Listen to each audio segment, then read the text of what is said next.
15,500 feet. She is conduct a backpack course in which we want the Nanda Devi Base Camp, Mount Sutalia Base Camp. She went a leader of All India Women Expedition of Indian Mountaineering Foundation to Mount Bhagavaranga in Kinnaur range of Himachal Pradesh 2008. Allied woman has successfully climbed some mountain in Alaska as part of mountaineering course of NOLS notes, went as a leader of All India Women Expedition of Indian Mountaineering Foundation to Mount Noon in Karakoram range of Ladakh in August 2005, reached height of 6,200 meters.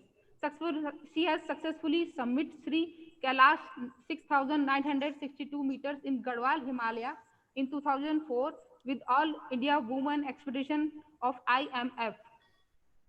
First ascent of Mount Angara Kangri 6,709 meters in Karakoram range of Ladakh with All India Women Expedition of MFI July 2003. She has successfully Gangotri 6,672 meters with an Indian All Women Expedition of Indian Mountaineering Foundation.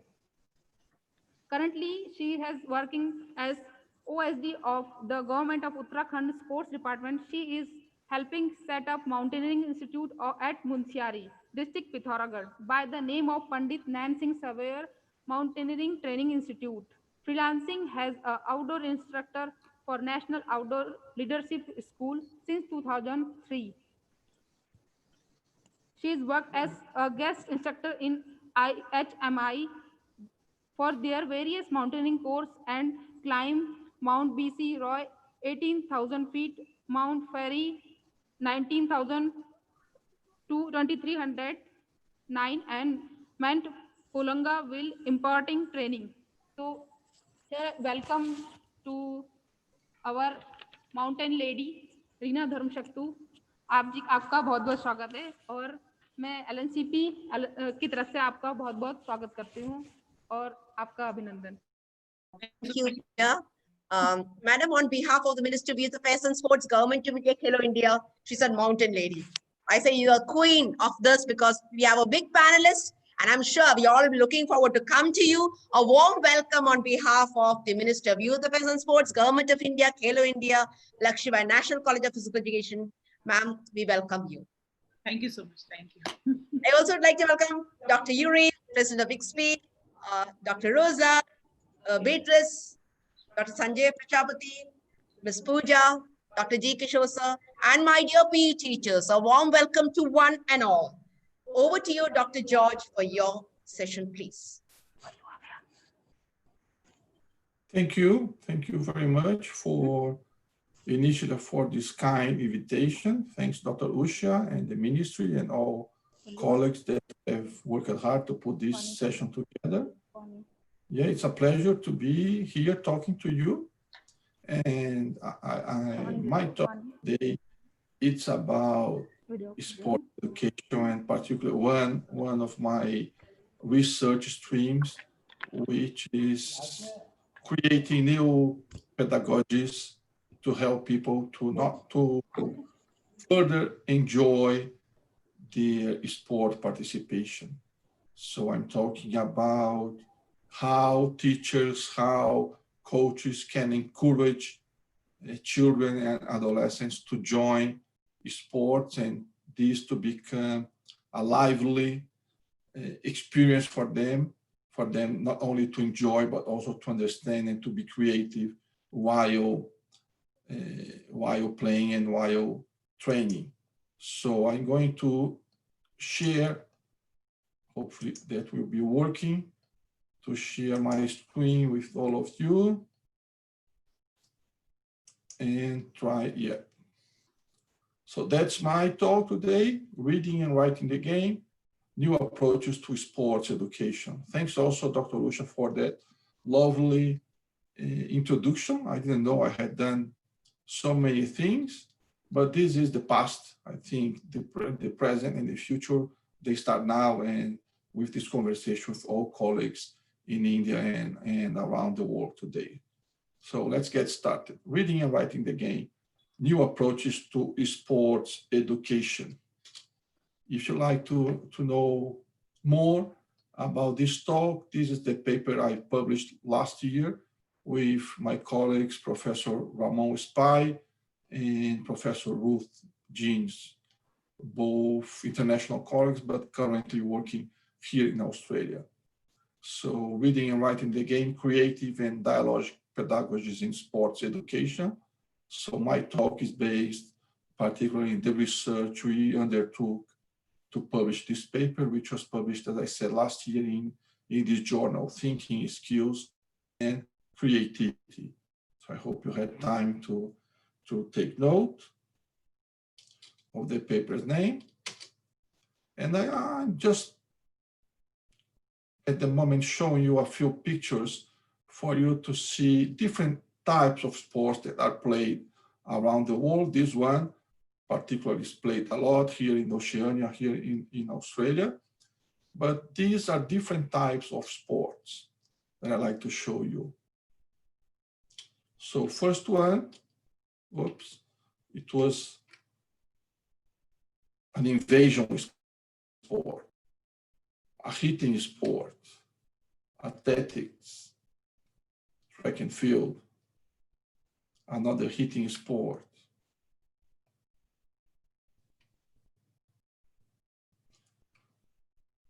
So this one, I guess you guys like this one.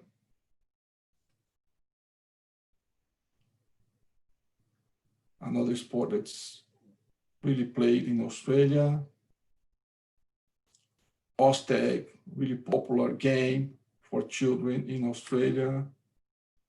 And today I'd like to focus on games. So invasion games, they have specificities, they have particularities, and I like to go with you to discuss these particularities of invasion games, and then to discuss how we can enhance the pedagogies to make the training of these sports much more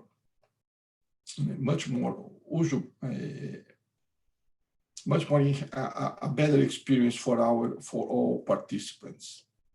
So let's stop sharing this one, and I'll try to show you a video that I have here. Just give me a moment to find my videos.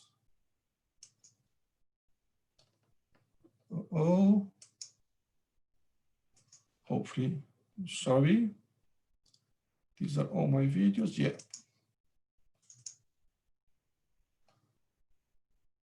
I'm going to show you this video.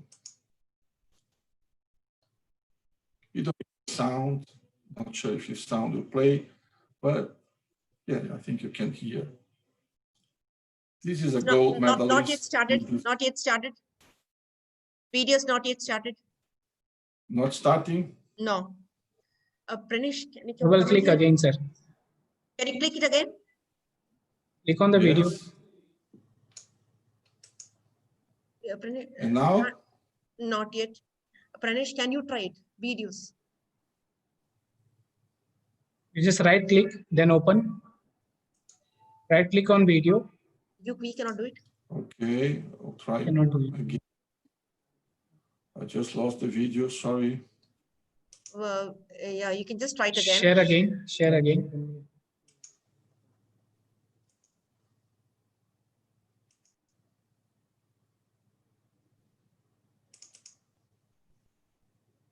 Share again.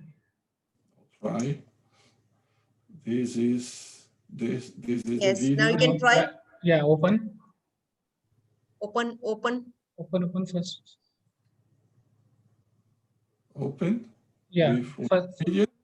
yeah, you can play with the VLC. VLC. Yeah, VLC. right. Yeah. Sorry about this technical issue, but Yeah, it's that's not not an that. issue. It's getting in. I think we should be able to play. It's working. Sorry, guys. You just Finish. cancel it. Cancel it.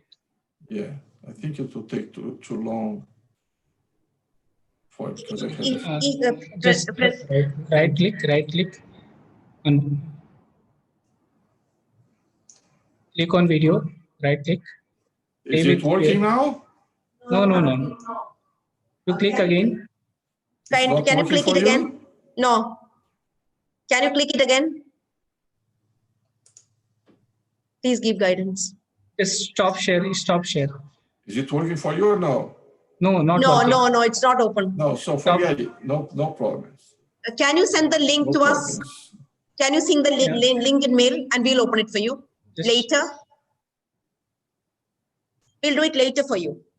You can send the link to us.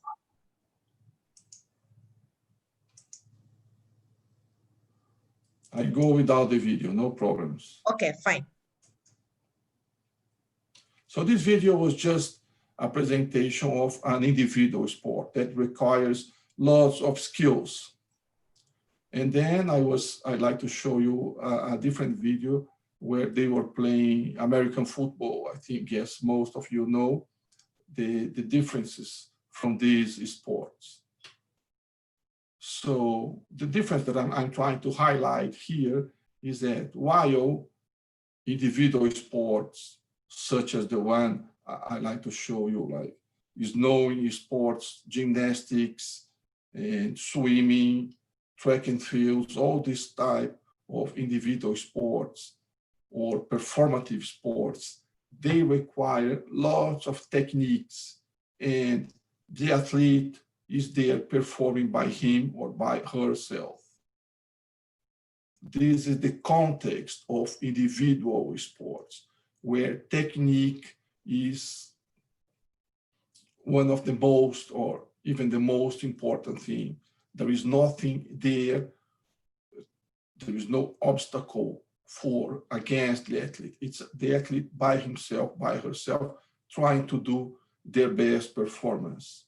While in invasion sports, I'm not only talking about team sports. For example, in India, you guys are crazy for cricket. It's, as we know, it's a team sport, but it's not an invasion sport or an invasion game. What is an invasion game? Some characteristics here. But usually in invasion games, games such as soccer, such as rugby, such as basketball, such as handball, and others, to score a point, we have to do what? To invade, to go through the territory defended by the opposing team. This is one of the most important features of an invasion game. You have to cross a line to touch a special target, a goal, through the territory defended by opposing team. So this feature is very different from the context, from the social context of an individual game where there is nothing to bother you. It's the athlete with the athlete. It's important also to think the invasion games, there is, of course, an opposing team that will try to oppose you from scoring. And there is no defined territory. Everything is happening every time. Everybody is defending and attacking at the same moment, like different from baseball or from cricket or from tennis or badminton, where there are different territories. You attack, you defend in different times.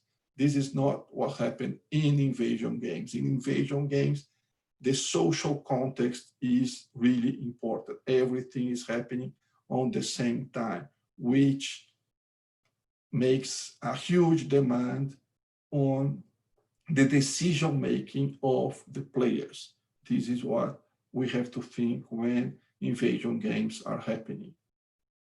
So the social context in invasion games, the environment is unpredictable, different, as I was trying to show you in gymnastics, where the athlete knows what's happening, knows the context. It's him or herself and their techniques. So in invasion games, it's wild when you go out there, you are in a soccer game, you are in a basketball game, you don't know how the defenders, you don't know how your teammates will behave. So it's everything unpredictable. So it's much more than technique. As I was saying, everybody have to make decisions every single second. Where to go, when to go, how to get to a space, fast or slow, go to the right, go to the left, go straight forward, go back, get closer to the opponent, not that close. So all these decisions happening in a wild, unpredictable environment. How can you train, how can you teach people to perform in such an unpredictable context? That's the main question of today's presentation. So differently from other types of sports, as we are saying here, baseball, badminton, gymnastics, swimming, track and field, the most important things to be developed, the most important characteristics that we have to develop in players, and what happened in invasion sports, everybody is always looking for a space and fighting for this space. So skills in invasion sports are much more than technical skills. They are cognitive skills. As Mario Laguna says, finding the right space is the basic and first skill of any invasion game. If you guys are old as I am, you might remember the Clash song, should I stay or should I go? This is the big question in invasion games. Should I stay here? Should I go there? Should I stop? So I have to find the right space in the right time, and I can't go there too early. If you're playing soccer, if you understand soccer, if I go too early, I'm going to be offside. But I can't go too late, otherwise I'm going to miss the ball. So these are the most important skills in invasion games, finding the right space. So again, the definition of invasion games for us to recap. So no defined territory. So players have to fight for a space, to look for a space in a non-defined territory. Everybody can go everywhere, different, as I said, from a volleyball game or from a badminton game where one team has one side and the other team is on another side. In invasion games such as netball, such as soccer, rugby, and others, everybody can go everywhere. Whoops.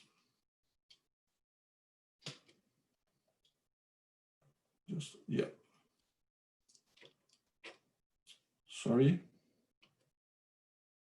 So these are the three features that we have to develop when training, when teaching children and adolescents to play invasion games. We have to go much beyond the techniques and the motor skills. There are things that precede the motor skills. First, perception.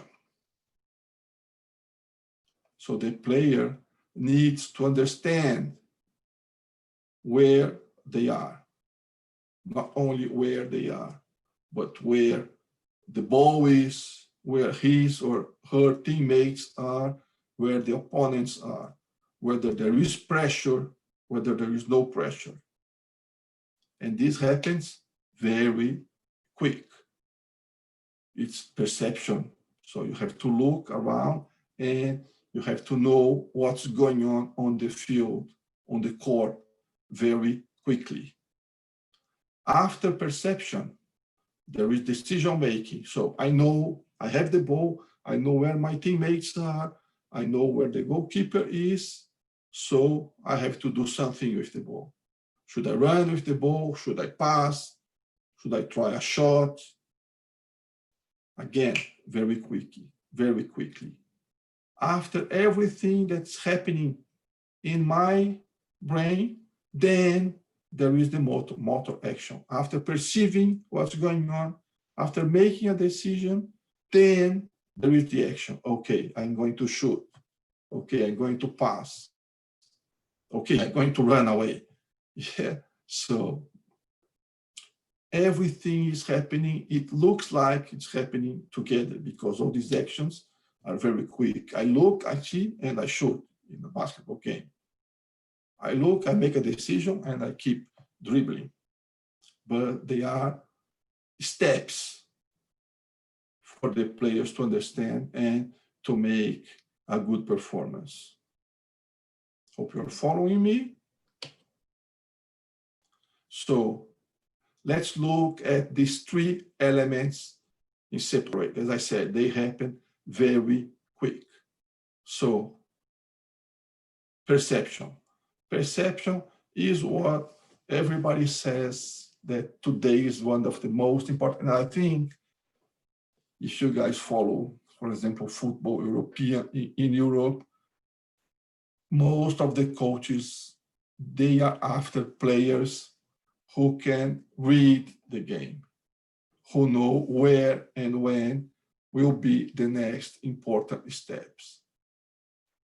Nobody is after a player who can, this guy has a very strong shot. These are players of the past. These are players of the past. Today's players, every coach who coaches a high level is after players who can read the game, who can understand what's happening, where they are, as I said, the clash song, should I stay or should I go? Players who can perceive what's going on. If they have the ball, what to do with the ball. If they don't, if they are in defense, if they have to get closer, if they have to mark someone, they can read and understand what's going on the field. After that, there is the second step, the decision making. Just after you have perceived what's going on, so you make all the tactical considerations, and then you decide on a course of action. Of course, in highly skilled players who play in top level, yeah, these two steps is a cognitive process that, of course, it's nearly automatic. That, of course, that is very, very fast. But for children who are just starting to play an invasion game, and there are many information around them, their body, the ball, the body of their teammates, the opposing team, it's lots of information. So we have to think on how we can progress and teach children to process this information, to perceive, and then to make these good decisions in the field. So after perception, then decision making, just then there is the action. the movement execution. So after perception of the field, of the context, of the match, after making a decision, there is the action, the movement execution, which is important, of course. I can read the game, I can make a good decision, but then my pass is bad, it's too weak, it goes away, too strong. So many times, and we can see this in every level of sports, but with children, yeah, they have the perception, they make the good decision. So the good decision was to pass to someone who is in their left. But then the action was not as good because they are yet to develop the strength to make that pass. So the ball can't reach my teammate. And then the teacher goes, you were wrong. But they were not wrong. They actually did well in their perception. They made the right decision, but the action wasn't good. But 2/3 of the whole action in an invasion sport was right. So this makes us think as coaches, as teachers, on how to instruct our children. Instead of because of the third part, the last part was wrong, that doesn't mean that the whole idea of these children was wrong. So we can, instead of criticizing, try to motivate. Look, you did well, but let's try to improve this last part. So movement execution is not, it's part of a bigger context. So this is another video I won't show, but in this video, what shows here, you can see the coach, and of course it's a basketball training, and there is no game. The whole session, he keeps talking to the kids. These kids they are around 9, 10 years old. Look, you have to put your elbow like this, your hand like that, but like trying to make a perfect movement. But the movement is much more. As I said, there is perception and there is decision making. And in this session, the only focus is in the third part, in the movement, in the action.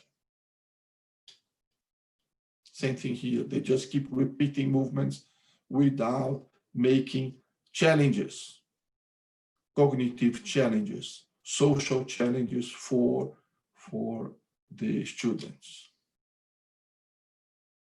Why trainers do this? Why trainers and teachers have still been approaching invasion games using the technical approach? Per tradition. There is a tradition because, of course, individual sports, swimming, and most, of course, track and field, they've been using, they are used to do it because you have to practice and practice and practice that skill. So this tradition was transferred to invasion sports. So the focus on the skills rather in the whole game is still very used in many parts of the world, not only in Australia, not only in India, but in South America, in many parts of the world. People teach and coach invasion sports using pedagogies that don't belong here, that belong to other sports, per tradition. They mostly assume that technique must be mastered before playing the game. But rather, there is no technique in invasion sports without the game. You develop your technique while playing the game. So if you do the technical approach to invasion sports, it does little to improve game performance. You can become a good shooter, but then when you're going to play, you make the wrong decision. You shoot in the wrong moment. You cannot see when is the best time to shoot or to pass or to do other actions.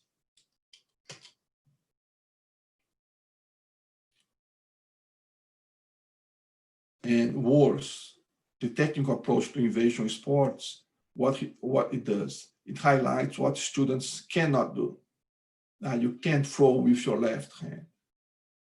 You can't throw too strongly. You can't shoot, and place failure under spotlight. Hence, lowering the levels of activity because you're just repeating, and motivation, and lowering levels of interaction. Kids love the interaction, the social interaction of invasion sports. That's why they choose to do this type of sports. And if it becomes boring and irrelevant, they are going to stop. And we want them to do the practice for different reasons, because we know the educational benefits, the health benefits of practicing this type of sports, the social benefits. Again, more of the critique of the technical or the traditional approaches. They can produce even skilled performers, all these guys we see on YouTube who can master 2,000 times with a ball and kicking and all these type of different good skills, but it places too much emphasis on skills and not too little emphasis on the cognitive aspects of games. Awareness, technical understanding, the perception, the decision-making. And they don't account for the social cultural contexts. So it's very important that we change this traditional approach to different approaches that account more, are more educational, are more appropriate to schools and for other educational environments. And one thing that's important for us to be aware is the complexity of invasion games. How students, how athletes must learn to interpret information and to make decisions after interpreting the information that they can take from the environment. So this is another just a rugby game showing how wild, how unpredictable the environment of an invasion game is. So the new approach that I'd like to talk to you today, many of you might, of course, have already heard or studied this, is what, because it's been there for a while, it's called Teaching Games for Understanding, or TGFU. This approach highlights the intellectual dimension of games. It brings back games, the importance of games in schools. If schools or any educational project should be looking at the intellectual development of children, of adolescents, teaching games for understanding, they bring back the intellectual aspect of games to education. It's a much more student-centered perspective. It's a constructive perspective on sports learning.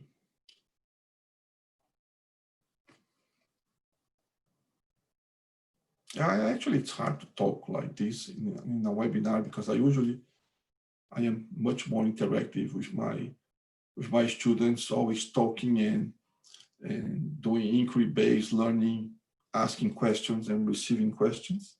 So hopefully we'll have some feedback after this. Do you want to have it in between or afterwards? The questions are there. Do you want it later? If there is any question, yeah, that would be good. Should we have it now? Okay, you can have water break. We'll have 1 or 2 questions taken up. Dr. Sanjay, can we take one question?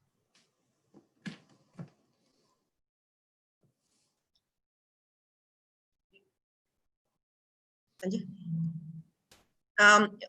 One is, many of them still have a problem as they're asking, what is this, the meaning of invasion games?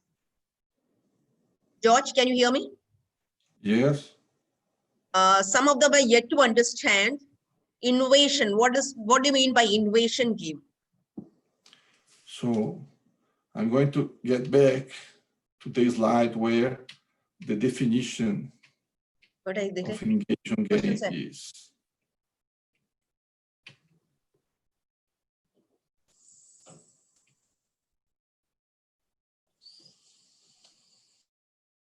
What is an invasion game? So invasion games, for example, as I said, the examples of invasion games, as you can know, football or soccer, basketball, rugby, hockey, all the games where you have to score by carrying a ball through a goal or through a line. So you have exactly to invade other people. So you have the whole field here, and differently, for example, from tennis, where you cannot go past the net. Just a second, thank you very much. It's not wine.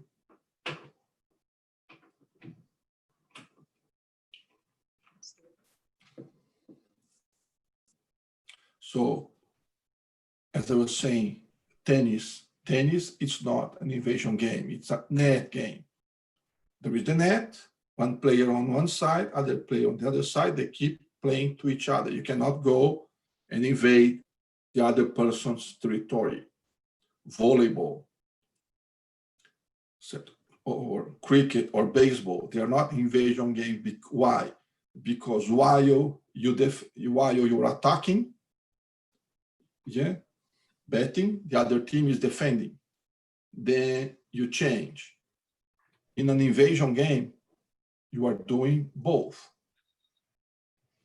Basketball, you attack, you invade, you try to put the ball on the basket, and at the same time, the other team get the ball and go to your side. So they are both invading other people's territory every time. There is no defined territory. This is my territory, that's your territory. That's why you call them invasion game, because you have to invade other people's territory in order to score. Thank you, George. Thank you, George. Okay. Now we could continue. We'll take up the questions at the end. Any other important question? We'll take it in the end, George. Okay. So where I was, I was here talking about the new approaches.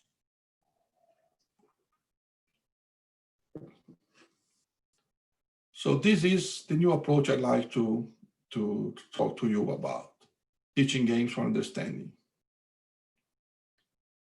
So the great thing, in my opinion, about teaching games for understanding, how pedagogical and suitable for schools or other educational environments, is that it places learning within the context of modified games. What that means, instead of having a football game, a soccer game of 11 against 11 as the official rules, it will modify the game. It will make small fields, lesser players, let's say 4 against 4, 3 against 3, where the challenge of the game will be there, the motivation, the challenge of trying to find your space in a particular time will be there, but with less pressure. Instead of having 22 players, so I have to try to perceive what's going on with other 20 people, there are only 5, for example. So the decision making, it's there. And everything, the skill, the tactical understanding, the decision making are correlated. They cannot be separated within the game. In Australia, we call TGFU game sense. Yeah, the name is, I think it's interesting because it places sense in the games. It brings different and new meanings of the game to the games, to the invasion games you're talking about. This is a definition, a new definition of game sense. But I think the keywords here are student-centric. It's about what the students think, what the students do. It's not about what the trainer, the coach, the teacher is saying for them. Look, put your elbow there, put your foot here. It's about they're developing their skills and understanding while playing the games. It's not about mastering a skill and then playing a game. It's mastering the skills of the game, which are what we just discussed about space, about understanding, fighting, looking for the right space to be in the right time, while being actively involved in the game. So the highlights of this pedagogical approach: the learning occurs with authentic context, small games, game-like activities to develop understanding, perception, decision-making, and skill. All the three parts of a skillful player within the context of games.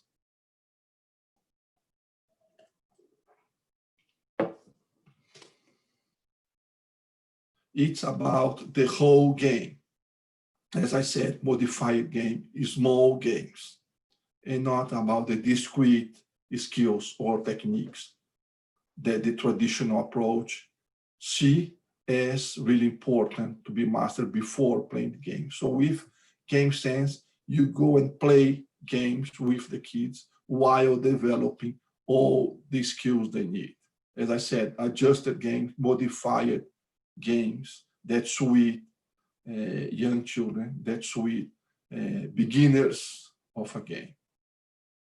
So instead of playing a basketball game with 10 people with full ball and very high nets, you do it in smaller places with less people to adjust so the beginners, the children, the adolescents can learn more the complexities of a game.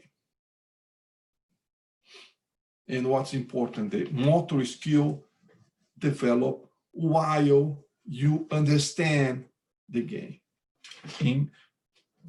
But the technical and the mental demands are reduced because you are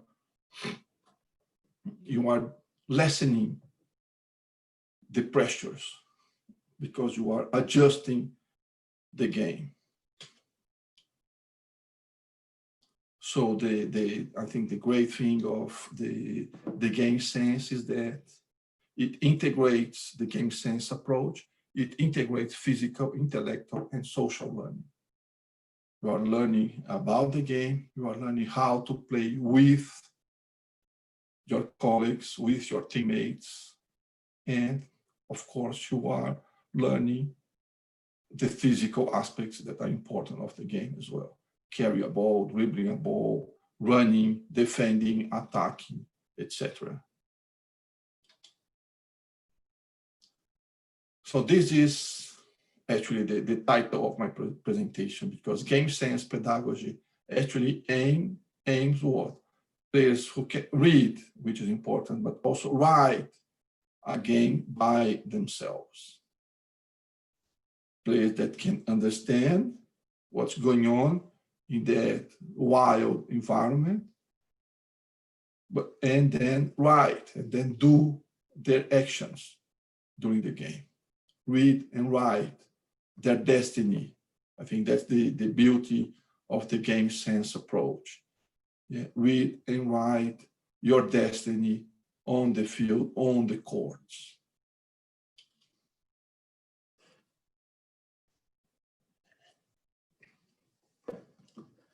So why game sense is a student-centered approach? Because it asks, when a student doesn't know what to do, the teacher will ask them. So in this situation, you had your two teammates on your left were marked and one was free. What's the best solution? So it gives the students problems for them to solve. Instead of just repeating movement, they will have to think on small situations like the piggy in the middle game that most of you should know. Yeah. Two players passing a ball, then one in the mid, so they have to try to escape from this one. So this is the actual picture of most of invasion games, defenders and attackers together. Most importantly, collaborative generations of ideas. Players are encouraged to think about what's going on and try to bring solutions, to be creative. It's one thing that that picture of the basketball coach saying you can only pass like this. But if there is a giant in front of you, you have to think about, I'm going to try to go beyond, to use my left hand to create different ways to use your body. So it's really important that game sense actually improves body creativity, yeah, movement creativity in the children. And it has, this approach has high levels of motivation. Kids get excited because they are always involved in game instead of just practicing boring stuff. I'm not telling you that the boring stuff, the skills are not important, but they are important in the following level, when the children, the adolescents are already playing that game. So they need to master specific skills. In the basic level, in the school level, in the beginner's level, it's much more fun when you are already involved in games. And they are inclusive. Everybody can play. Many times there is this skillful player because he or she plays elsewhere, their parent play an academy for them to learn, and they master the skills. But with game sense, everybody can think, everybody can cooperate, everybody can make decisions, which of course reduces the opportunity for specific individuals, the best players, yeah, between brackets, to dominate, which is kind of common in schools. So the teacher, instead of being the guy, the person who says, do this, do that, is much more a facilitator during a game sense session. He or she provides opportunities for learning and has a more equitable relationship with students. They discuss, they talk about the best solution for different problems. And again, small-sided, modified games that maximize participation. So if you have a class of 30 people, instead of making a game 15 against 15, where there is just one ball, so one student has the ball and 29 don't, it's better to split them in small groups of 8, 8, 8, 8, where 4 against 4, so there are more chances for students to be involved, to pick the ball, to practice different skills, so you maximize the participation of everyone. And feedback, that's important. What you did wrong, how can you improve? Was that the best decision? Always talking to the students instead of just making criticism because they did something wrong.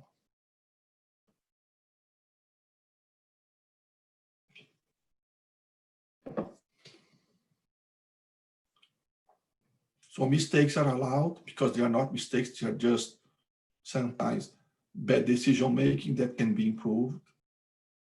And always manipulating time and space. Because as I said in invasion games, finding the right space is the most important skill.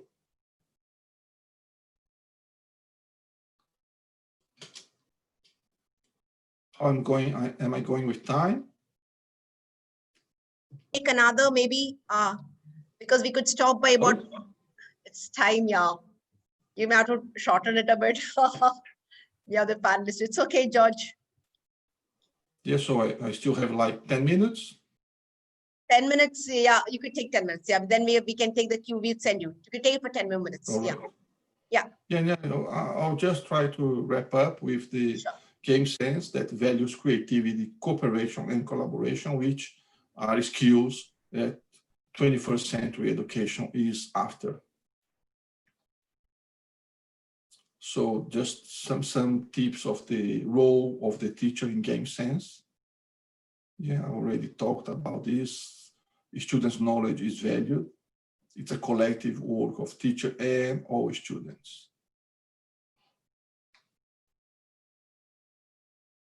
Sorry. So what the teacher should do is small games and progressing. When the teacher sees that all students have understood this game, so make something a bit more harder or a few times a bit more easier, so all students can have opportunities for learning and discovery. Everybody can play, should play, and be encouraged to be learning through questioning, through conversations, through the whole process.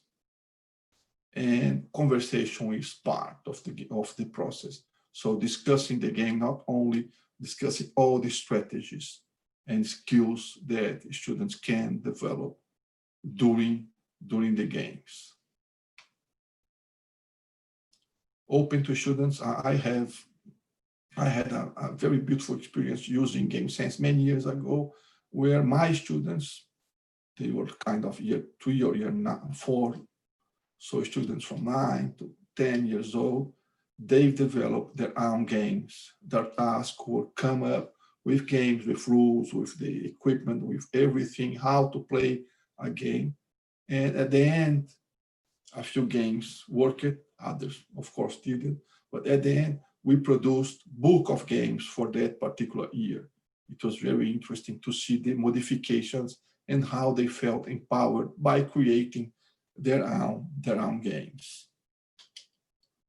So design games, it's important. Inclusion, as I said, is important.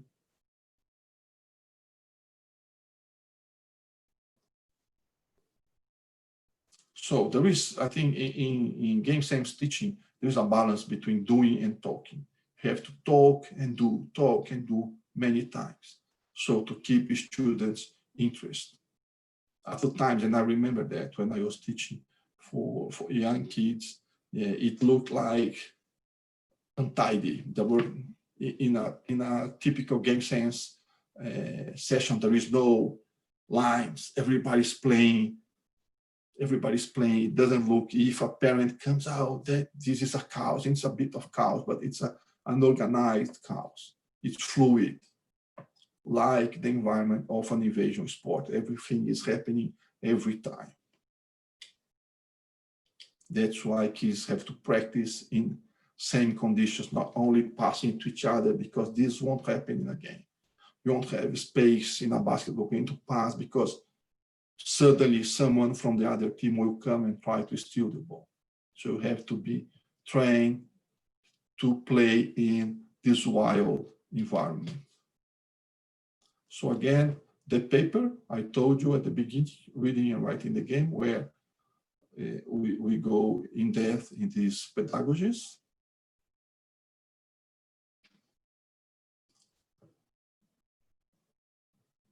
Daniavad, thank you very much. Is that correct? Daniavad? Yeah. Thank you very much. That's my Twitter if you want to. Dhanyavad. To me, Daniavad. Yeah. Thank you very much. And if there are any questions, happy to. Yeah, we'll just take Right. 2 questions. Yeah, George, it was wonderful. You have introduced such a new concept. It was such a wonderful session listening to you. And for the participants, it's around 9, I think 10 in the night, 10 p.m. in the night. And over to Dr. Sanjay, please. Questions? Thank you, ma'am. First of all, the session was very wonderful, sir. George, sir. The question is, how to motivate children to play or exercise? George, sir, can you hear me? Yes. Yeah, the question is how to motivate children to play or to do exercise. Well, with game sense or teaching games for understanding, one of the key features of this pedagogical approach is motivation.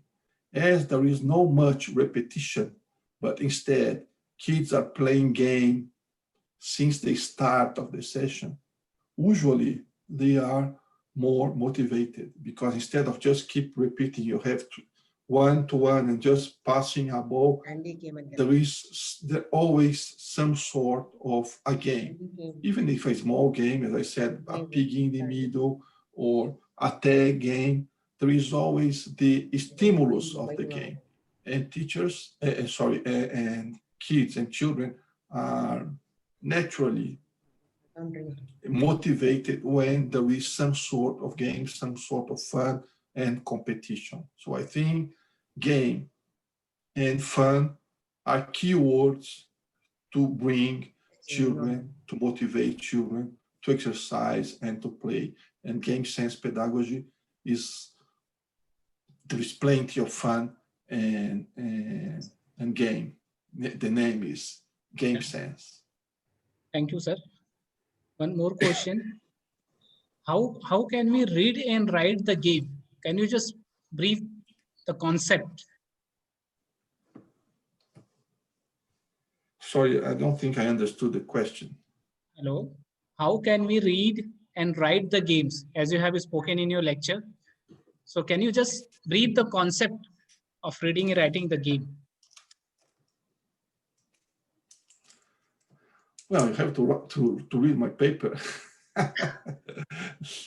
No, I'm kidding. Read and write the game. It's an expression. Yeah, but how can you do? By practicing the game. Yeah, you can't. What you will not be able to read and write a game if you just practice a skill. Let's talk about a football game, a soccer game. If you just practice shooting, and shooting without practicing any game, at the end, what you're going to learn? To shoot, that's it. But football is much more than shooting. Yeah, you don't spend your whole game shooting. How many opportunities to shoot you have? 3, 4. So you have to create these opportunities. You have to learn. So you have 20 people, 20 players, just one ball. So most of the time, you don't have the ball. So you have to play games where you know where to go, when to go, to receive a ball to shoot, or how to mark, how to put pressure on the opponent to try to steal the ball from them. That's how you learn to read and then to write your game. So you play games 2 against 2, 3 against 2. That's how you learn how to read the game. It's with small and adjusted games. Don't get 30 children, 39 years old children to play 15 against 15. You lose them, you lose their motivation. Instead, split them, pick up one leader or 3 leaders, maybe the kids who are more advanced in the game, to look at the game, to look at the small game. So you get 8 children playing on one corner, other 6 playing another corner, other 6 playing in the mid, and you do small games, 3 against 3. So they are learning how to read and write their own games. And after a while, you improve. You put 4 against 4, 5 against 5, until you reach an official game. But that takes time. You get children to question, to be creative, to create their different games.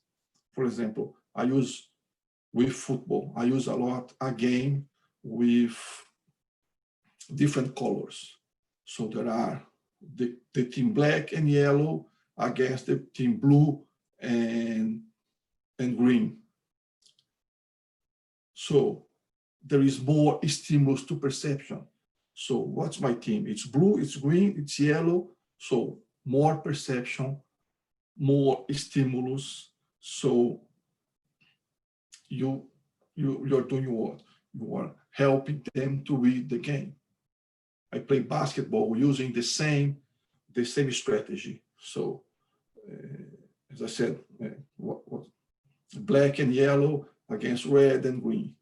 So red and green is one team, but if I'm red, I can only pass to a green player. So much more perception because I get the ball, where is the green? So I have to look. When I'm doing this movement, I'm learning how to read the game. I'm learning to avoid the black and red team. As well, I'm learning to look after a green player. So I can pass to the green, and the green can only pass to the red one. You see, all these small strategies, you are helping your students to read the game. Read the game is perceiving what's going on and then making a decision. Okay, I perceive the green is there, but then I pass to red. Okay, wrong decision. Let's try to do it again. Yeah, these are some just small strategies where you can help your students to read the game. Thank you, Dr. George. I think there are a lot of questions, but we'll take that up later. Since we have one of the panelists, and may I request Dr. Sanjay to play the video of our panelist, Madam Reena Kaushal Dharma Shaktu. Just a brief video. We're indeed honored to have ma'am with us, and we can see the video.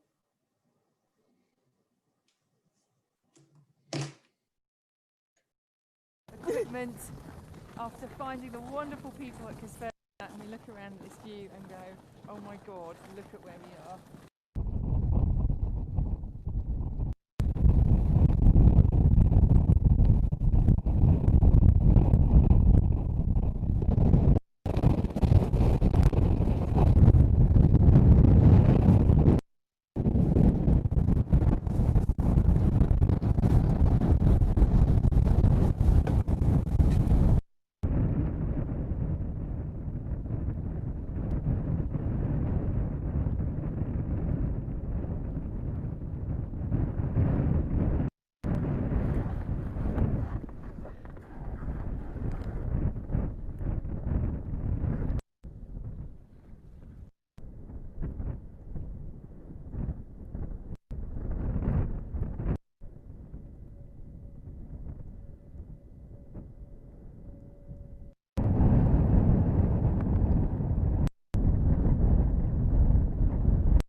Is the Rima ma'am in red one?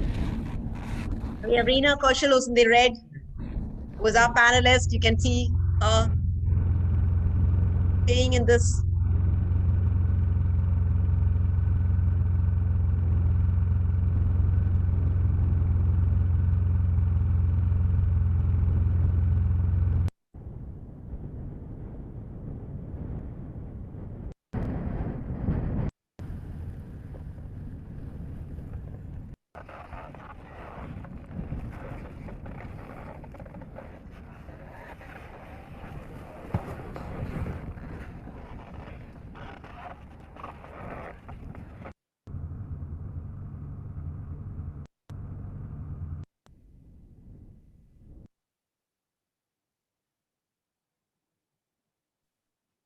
My God. Okay. Thank you, Dr. Sanjay. It was so beautiful looking at that. Indeed, we are honored to have Reena, ma'am. Ma'am, we would like to hear from you, maybe at least 5 to 10 minutes of what you had experienced. Kindly do share your experience with us. Okay, namaste. Good evening, everybody. Dr. G. Kishore, Principal and Director, SAI. Dr. George from Sydney, and Dr. Usha Nair, Head of Department, and Dr. Narendra Gangwar, Assistant Professor, Dr. Sanjay Prajapati, Assistant Professor, Mr. Yash Kumar, Reporter, all the viewers, honorary guests, and my dear students. It is an honor and a privilege to be a part of this event. And of course, Lakshmi Bai College for Physical Education is one of the best in India. They are well known for their dedicated staff and very good quality education. So it's always an honor to be part of such gathering for me. Physical education is so important. You know, it's catching up in India. And Swami Vivekanand, he said that he would like to see more of his countrymen in the football field. So, of course, he wanted to bring out the importance. See, a sound mind in a sound body. So, a person who is very physically fit and a person who is into this, they are. It's good for the mind, body, and soul, and overall development of a personality of a person. And from this college, I think there are going to be a lot of coaches and instructors coming out.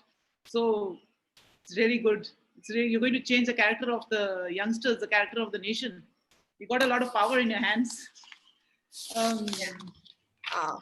Madam, we would like to get an experience of yours. Like when we are going to the North Pole, we'd like to get a feedback of yours. Yeah. So I was a part of the all women expedition to Antarctica. The women were from all over the world. They were from Commonwealth countries. And see, I would like to say that every achievement, it starts from the head, you know, every achievement that a person does. So I became the first Indian woman to ski from the coast of Antarctica to South Pole.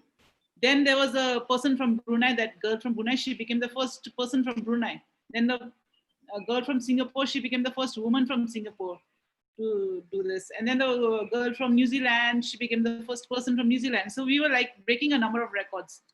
And it's all like, you know, from my childhood only, I was always wanting to be a mountaineer. So if you follow something, like if you are something that you're passionate about, then it is, you know, things keep on happening and things fall in place. It wasn't never my intention that one day I'll, you know, go to South Pole and create a record of sorts.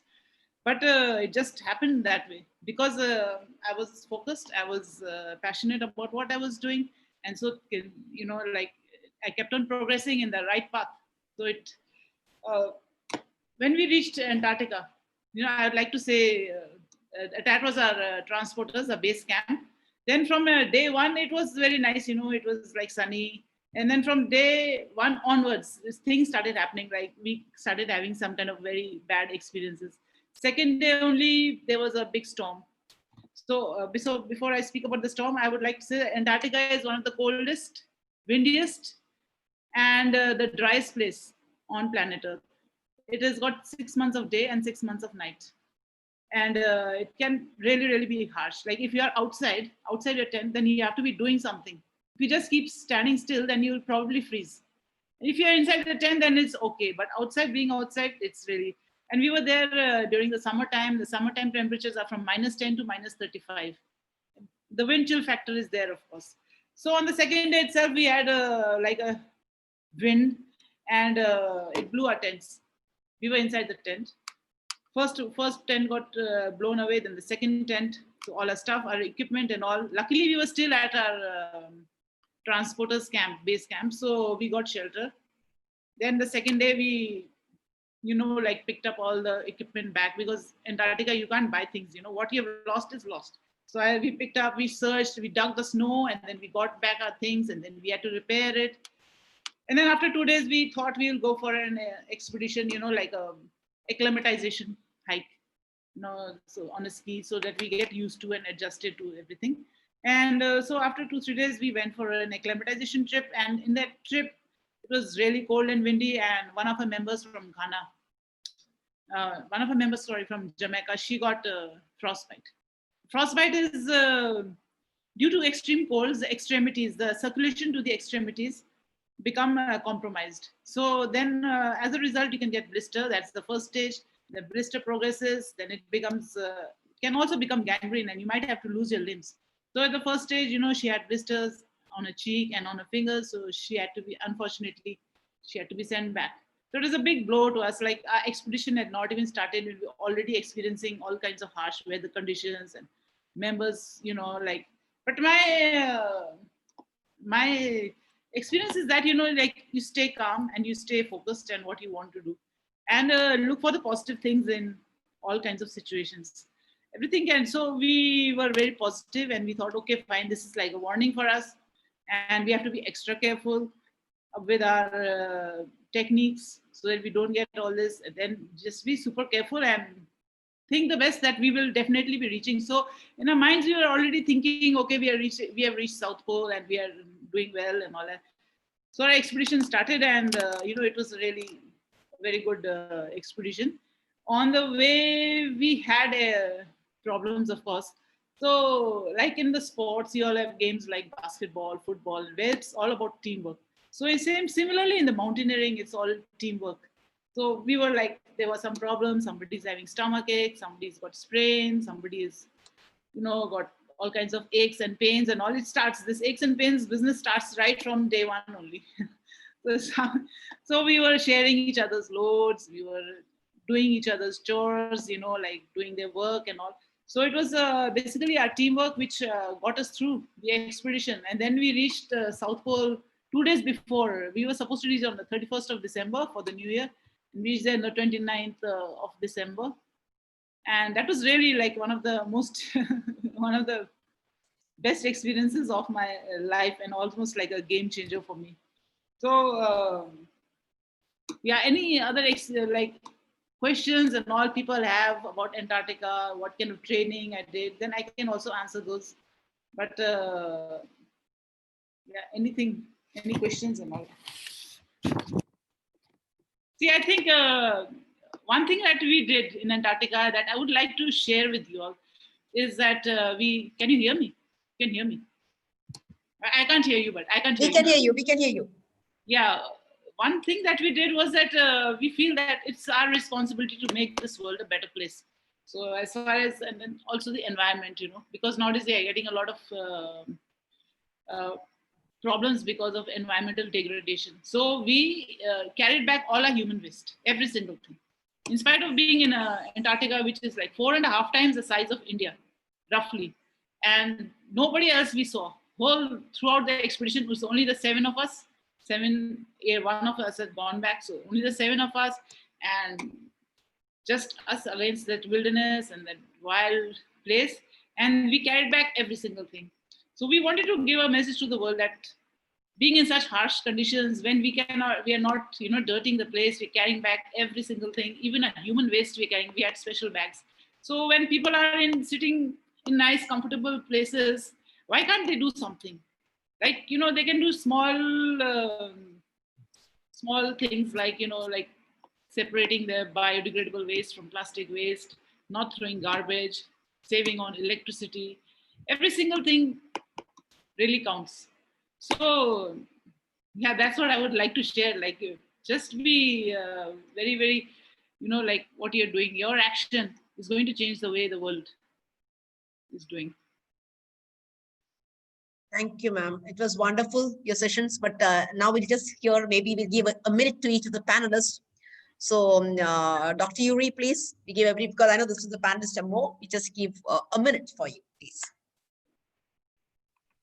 Dr. Yuri, please. Well, what a story, Rihanna. Congratulations. You're an amazing woman, a role model for so many around the world.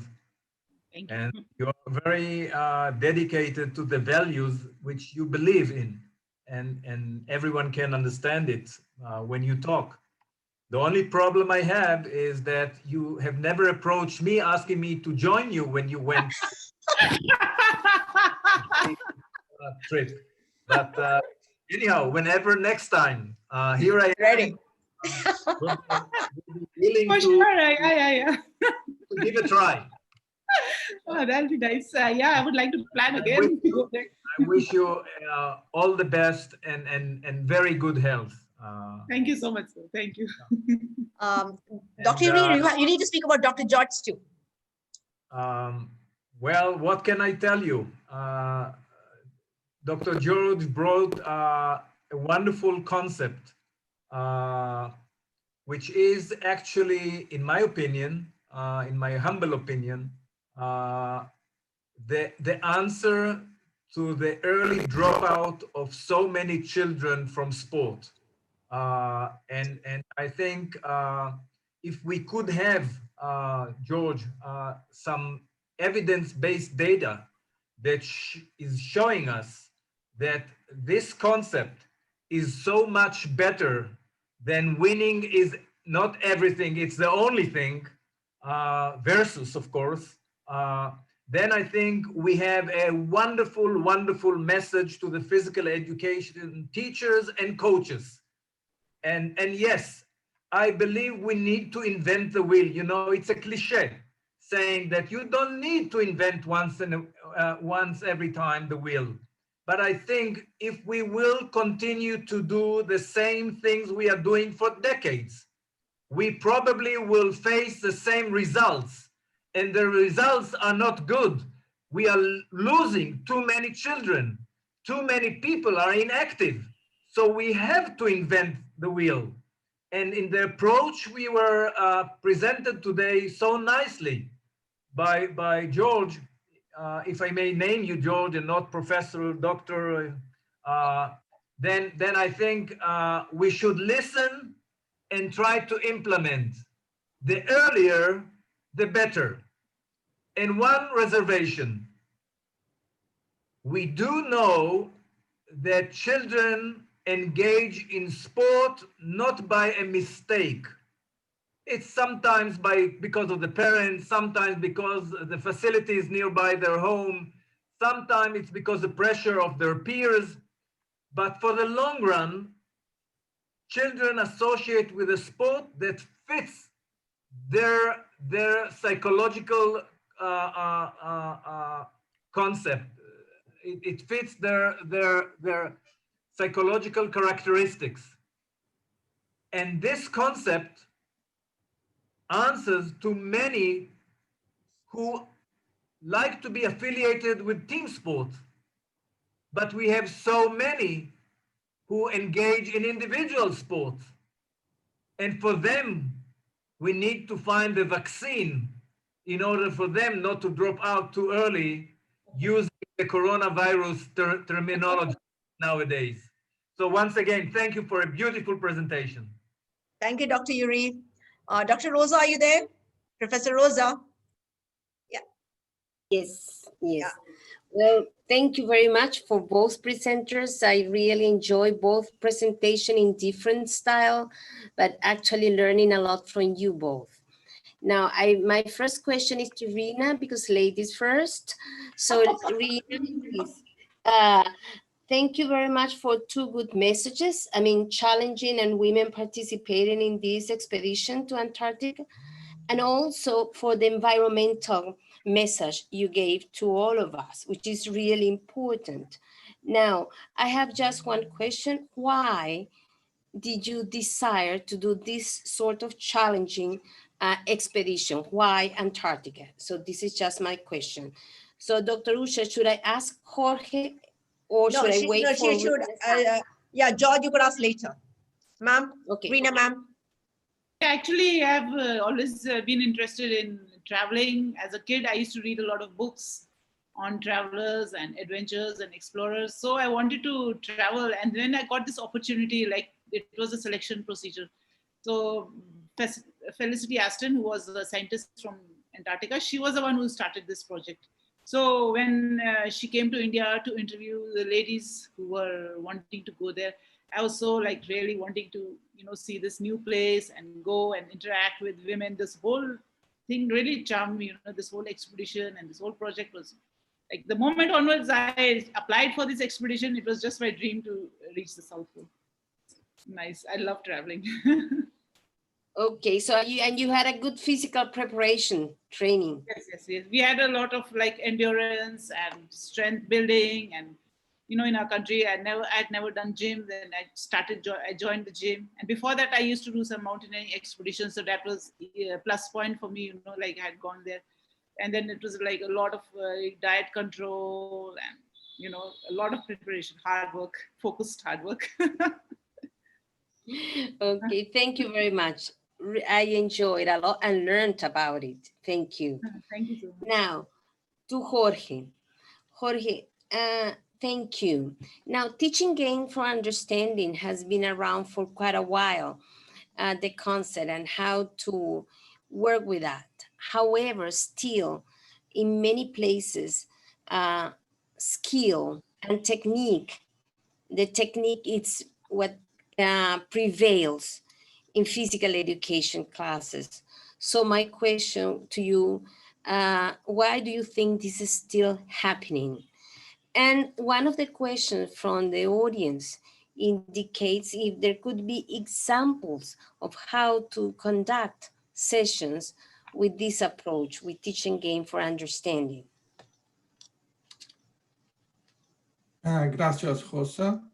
Thank you for attending and, of course, for the questions.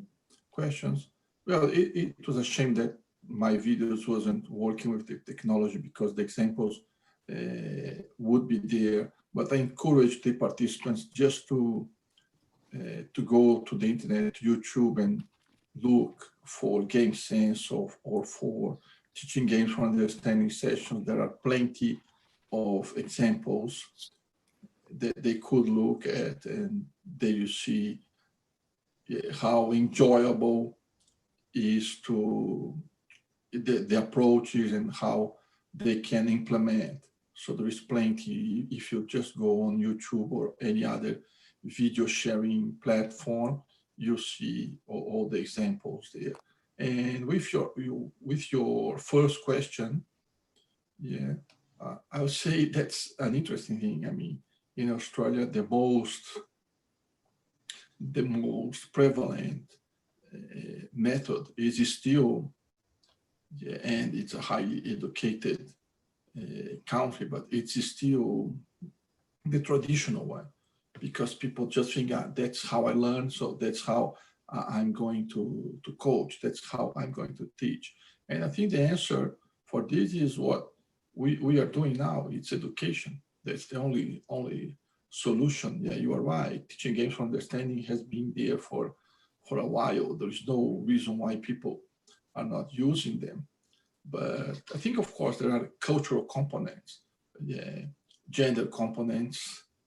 I think as we study also gender, I think the model of sports as being an hegemonic masculine tool plays a role there. So coaches want to be in charge, and they think the only way for them to be in charge is to make kids in lines repeating what they are saying, how they do the things, instead of allowing the children to go through an exploration and discovery process.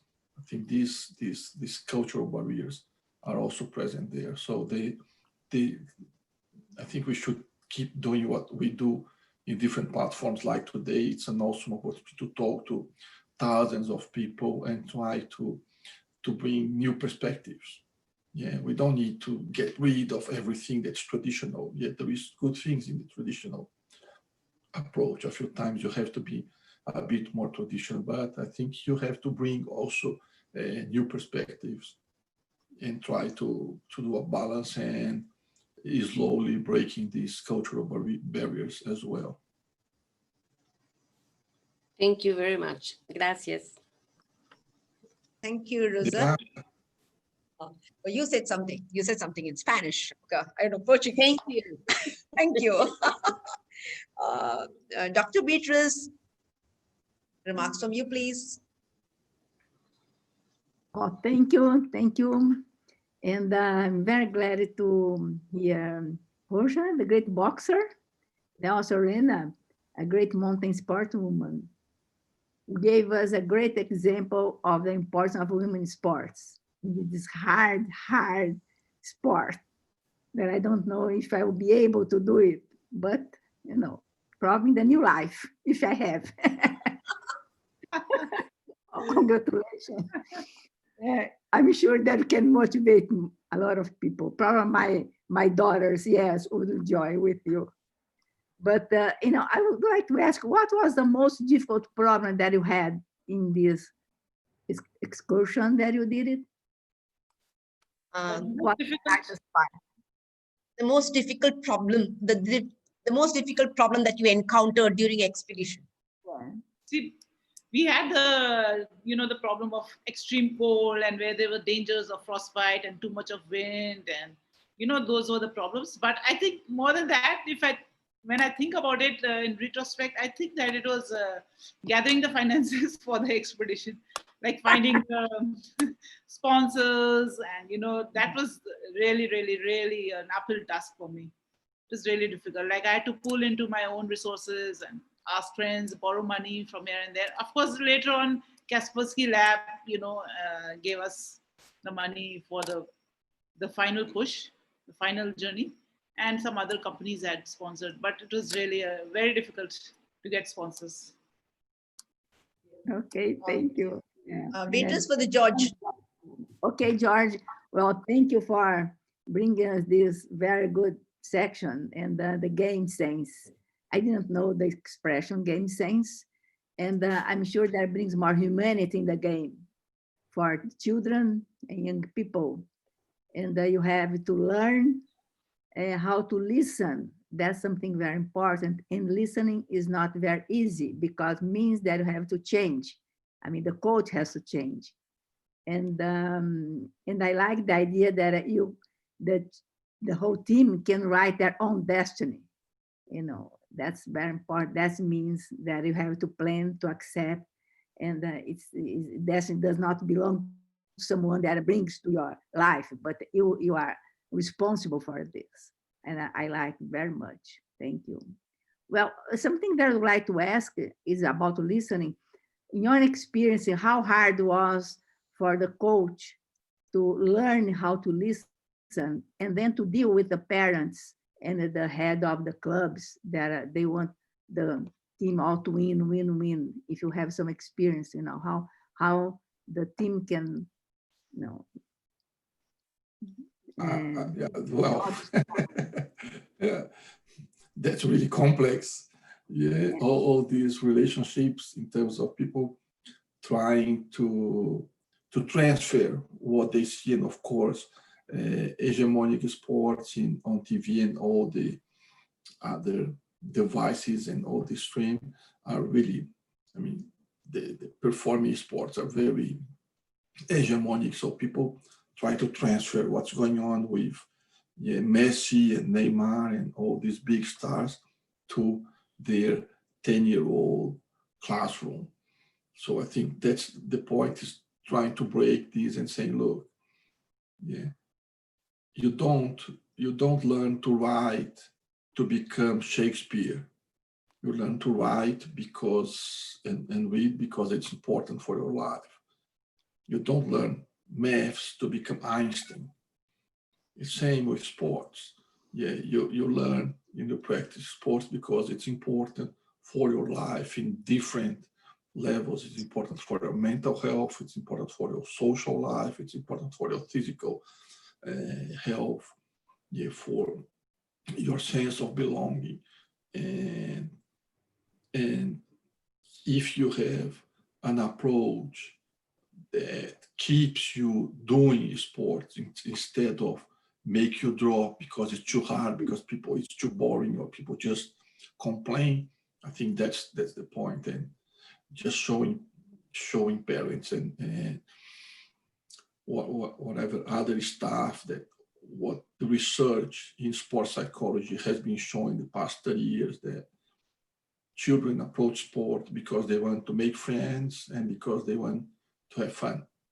And they are not making friends because there is no fun.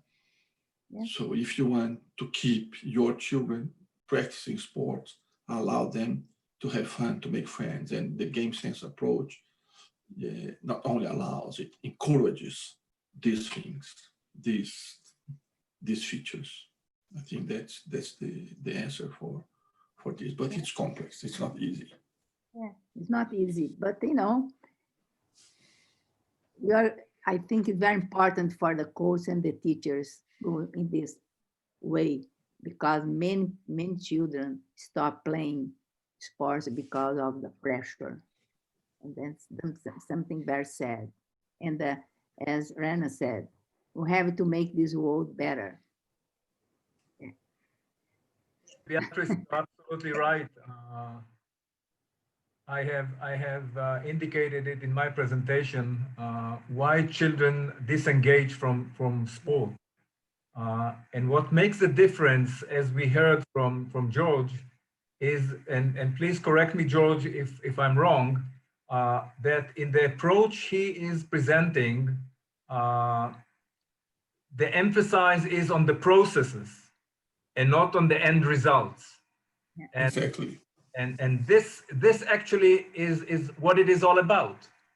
And it's changing the paradigm of how to educate children to fall in love with physical activity and sport. Exactly. Thank you, Beatrice. Thank you, Dr. Yuri. Dr. G. Kishore, sir. So please. Thank you, Dr. Usha. At the outset, I would like to appreciate the kind gesture of Madam Reena to have taken time to come over and motivate our all community coaches and physical education teachers. It was something wonderful. This going to Antarctica is something which is in the dreams of everyone. It's a wild dream.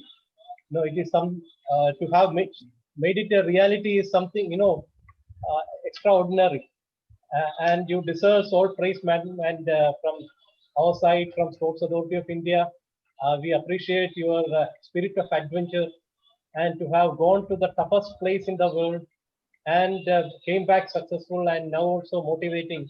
And you are a typical role model for Indian women, and not also every woman in the world. So you can withstand any challenge. Women are not, are rather more strong. That is what you are established mentally and physically too. So I think your presence sends a message, and your words would definitely instill our. And Dr. Usha and Ms. Pooja is there in our side receiving. They are also very tough ladies. Not me, Pooja. Okay. And Madam Rosa, Madam Beatrice, all there. I think that shows the spirit, and I appreciate, ma'am, your kind gesture, and to have come. And our college also is named after Rani Lakshmi Bai of Jhansi, a valiant patriot, martyr, who sacrificed her life in India's freedom struggle. She was about to be caught by the British Army. She didn't allow her to be caught, but instead she, with her kid on the lap, fought with them. At the end, when she was cornered and about to be, she jumped from the horse with her horse and the kill, and her child on the lap, and she and her kid and the host died. So that is the institute under whose name our Lakshmi Bhai of LNCP stands for. I think, madam, it's not, I'm not telling it for you, but for the entire panelists, because so that is what Indian women's might and something replica.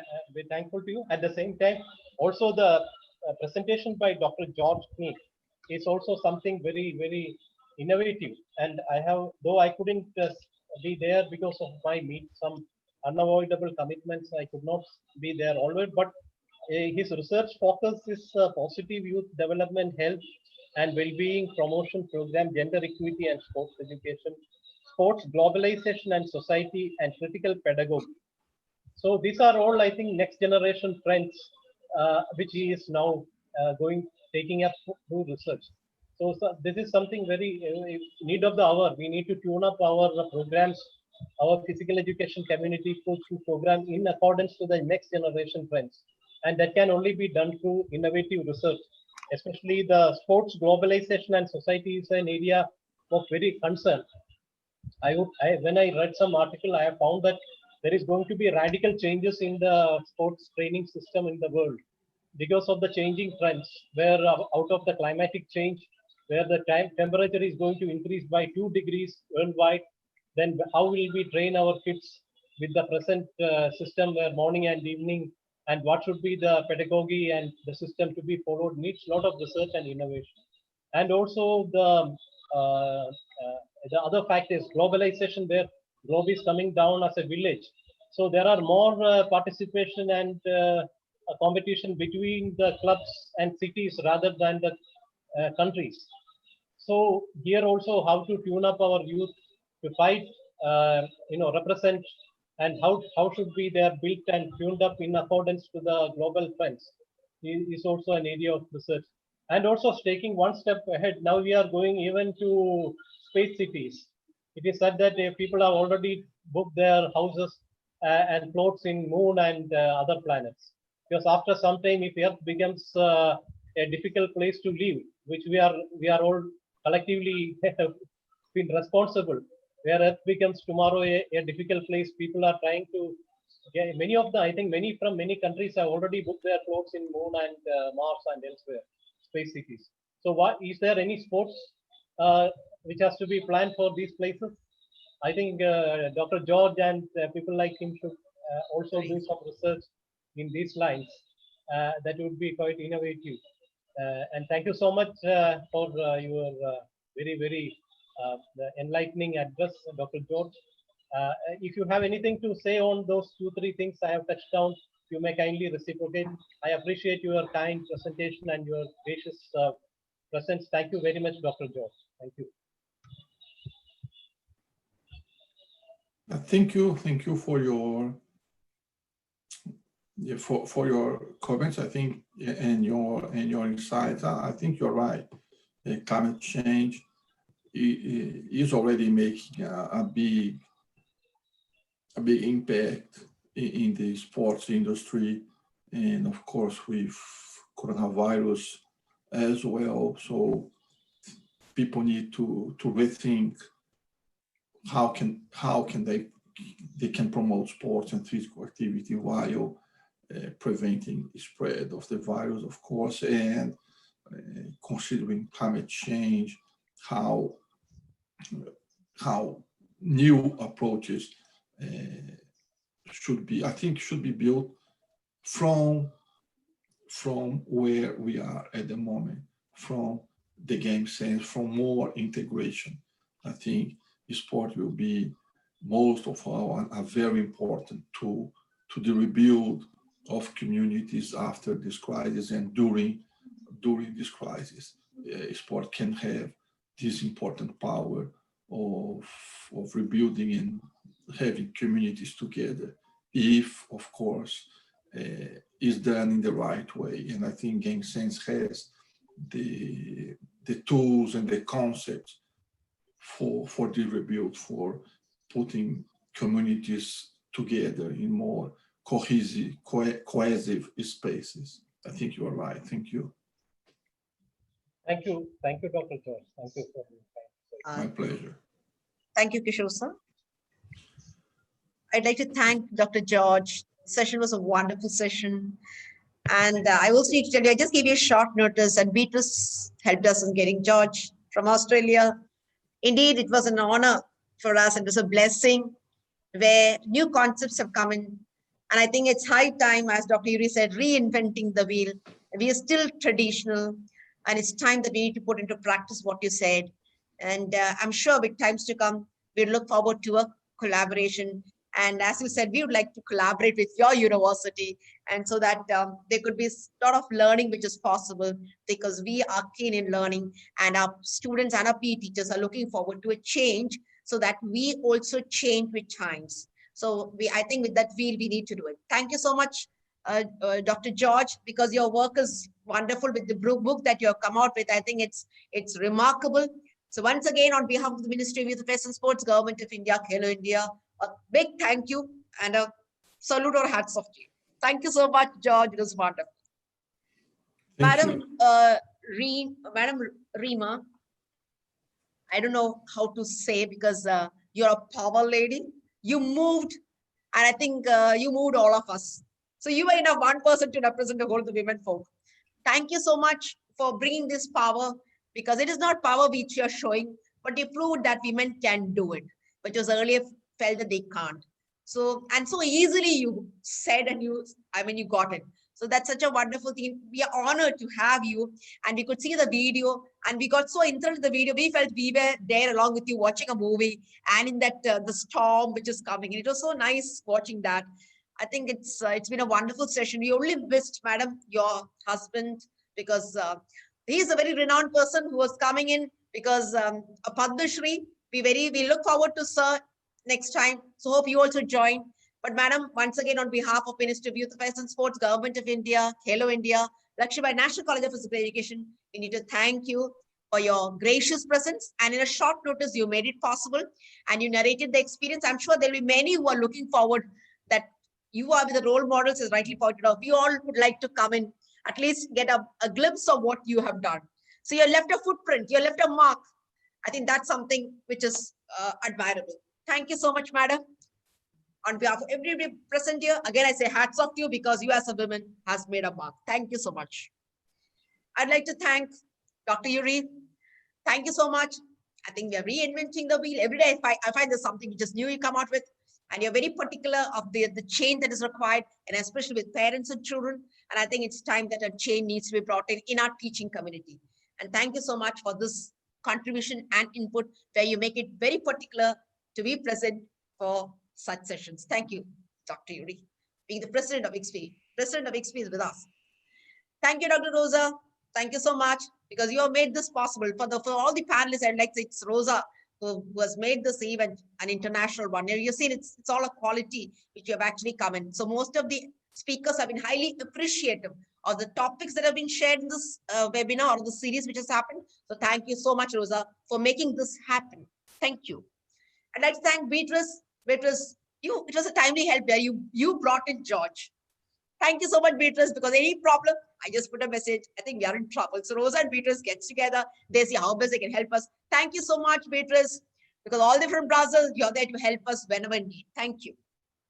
I'd like to thank Dr. Kishore sir. As rightly pointed out, he's the principal and the director of this institute, and a keen fitness enthusiast. I'm very sure, like Dr. Yuri said, even Kishore sir would be ready. Next, you have an exhibition. So definitely, I would like to join, because we all are ready. If you can just give, ma'am, I think in your center, if you can call us, definitely we'll be looking forward to have a small expedition sort of a thing. So thank you so much, Kishore sir, for always inspiring us and providing us this platform and trying to invent or to take in new things. Thank you, sir. I'd like to thank Apuja Yadav. She's a real role model, a very young girl, but very dynamic and a power lady who's supporting by me. So I think it's great initiative taken by Pooja. Pooja was the one who brought in Reema, madam. Pooja, thank you so much for your valuable contribution, by which you brought in, and the whole panelists and the PE teachers have seen Reema, ma'am. Thank you, Pooja. I'd like to thank Sanjay, Dr. Sanjay, being a host. Thank you so much for being a host for this session. I'd like to thank Hari. I'd like to thank all my PE teachers, because it's a huge We have around almost 2,500 PE teachers who are there from across the country listening to this. I'm sure everybody's been motivated, and each day we are getting lessons to be learned. So once again, in the end, on behalf of the Ministry of Youth Affairs, thank you and namaste. Dr. Usha, Reena Madam can arrange something for Himalayas too, for us. Yes, ma'am, we look forward. It's not you. We are going to also plan our panelists coming here. I'm sure all our panelists will be looking. Uttarakhand is a beautiful place. So definitely all are going to be willing to come to your place. And as Kishore sir rightly pointed out, the next camp or a leadership trek should be, madam, you should be helping us to come in there and see the beautiful place that you are in. Definitely. Yeah. Sure. I look forward So, to it.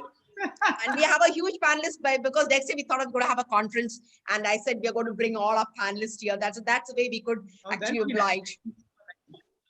Thank you, ma'am. We've definitely been in touch. Yes, George. Yes, George. Did I say Dhanyavad right? Dhanyavad is right. Yeah. Dhanyavad. Thank you. Dhanyavad. Yeah. Dhanyavad and namaste. This is how we say. Maybe you do this. This is what we say. Namaste. Dhanyavad. That's good. Dhanyavad. Yeah. Thank you. Bye. Bye-bye. Thank you. Thank you, ma'am.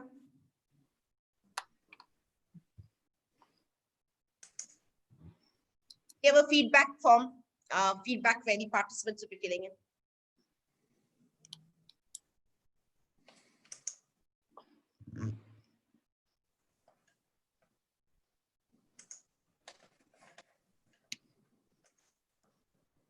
I'm trying to get a sir one day for the session, please. You can talk to sir. Yeah, for sure. Yeah, I'll ask.